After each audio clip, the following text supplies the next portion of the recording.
राधे राधे दोस्तों, जय माता दी, जय माँ शैलपुत्री। तो दोस्तों, हमारे यूट्यूब चैनल रोहिणी ज्ञान में आप सभी का स्वागत है। दोस्तों, आप सब कैसे हैं?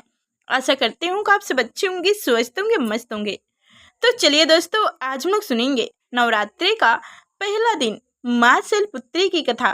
तो हमारे साथ इस कथा को अंत तक सुनिए और हमारे चैनल पर नए हैं तो लाइक करके चैनल को सब्सक्राइब अवश्य कर लीजिएगा और साथ में बेल आइकन की घंटी दबा दीजिएगा ताकि आगे जो मैं ऐसी कथा सुनाऊं तो सबसे पहले आप तक नोटिफिकेशन पहुंचे। और कमेंट में जय माता दी अवश्य लिखिएगा।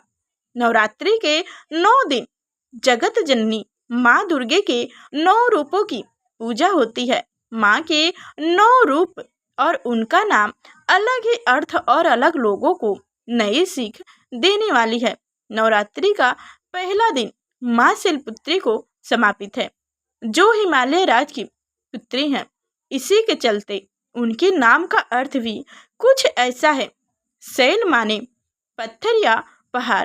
पहले दिन शैलपुत्री का पूजा का महत्व भी है। मान्यता है कि देवी के इस स्वरूप की पूजा इसलिए की जाती है ताकि लोगों के जीवन में शैलपुत्री की नाम की तरह ही स्थिति बनी रहे। वो अपने लक्ष्य को पाने के लिए जीवन में अड़िग रहें। नवरात्रि के पहले दिन कलश स्थापना के बाद माँ शैलपुत्री की पूजा का विधान है। कलश स्थापना के बाद दुर्गा सप्तशती का पाठ किया जाता है। मान्यता अनुसार कलश को भगवान गणेश का स्वरूप माना गया है। किसी भी शुभ काम में कलश की स्थापना भी इसलिए की जाती है। पहले दिन शैलपुत्री की कथा सुनने और पढ़ने मात्र से घर में सुख समृद्धि आती है। माँ शैलपुत्री का मंगल आशीर्वाद प्राप्त होता है। तो चलिए दोस्तों, अब हम लोग सुनते हैं माँ शैलपुत्री की कथा। तो हमारे साथ इस कथा को अंत तक सुनिए और मन लगाकर, ध्यान लगाकर, मन को एकत्रित करके इस कथा को श्रवण कीजिए।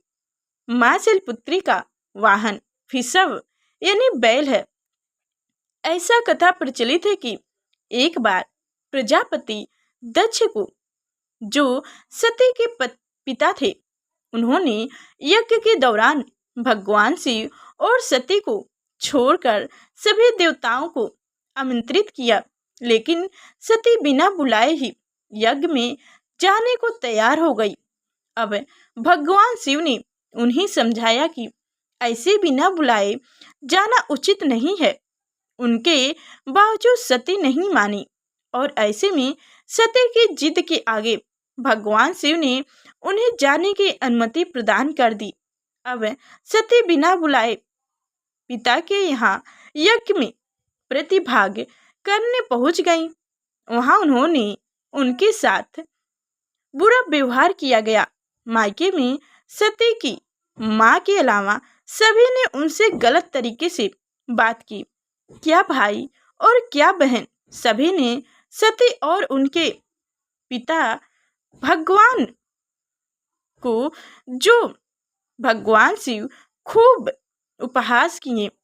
एक कठोर व्यवहार और पति का अपमान सती बर्दाश्त ना कर सकी और उन्होंने खुद को यज्ञ में भस्म कर लिया। जैसे ही यह वाकया हुआ और भगवान शिव तक समाचार पहुंचा, उन्होंने तुरंत अपने गरों को दक्ष के यहाँ भेज दिया। गरों ने इस यज्ञ को तहस नहस कर दिए।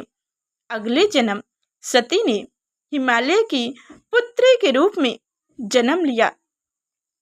इसी तरह उनका नाम शैलपुत्री पड़ा। जय हो माँ शैलपुत्री, जय माता दी, जय माँ पार्वती, जय हो शिव शंकर।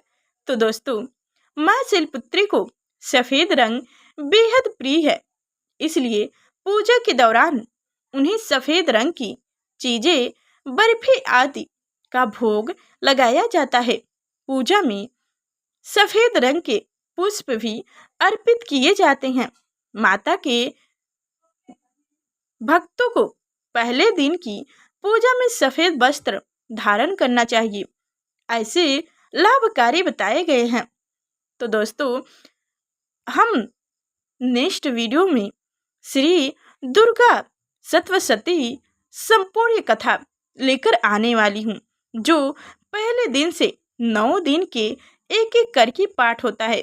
तो एक एक दिन की एक एक पाठ आपको सुनाने वाली हूँ, तो जाकर सुन लीजिएगा। और हमारे चैनल पर नए हैं तो चैनल को सब्सक्राइब करके बेल आइकन की घंटी दबा दीजिएगा, ताकि आगे जो मैं सत्य पाठ करूं, सुनाऊं कथा, तो सबसे पहले आप तक नोटिफिकेशन पहुंचे। और कमेंट में जय माता दी अवश्य लिखिएगा।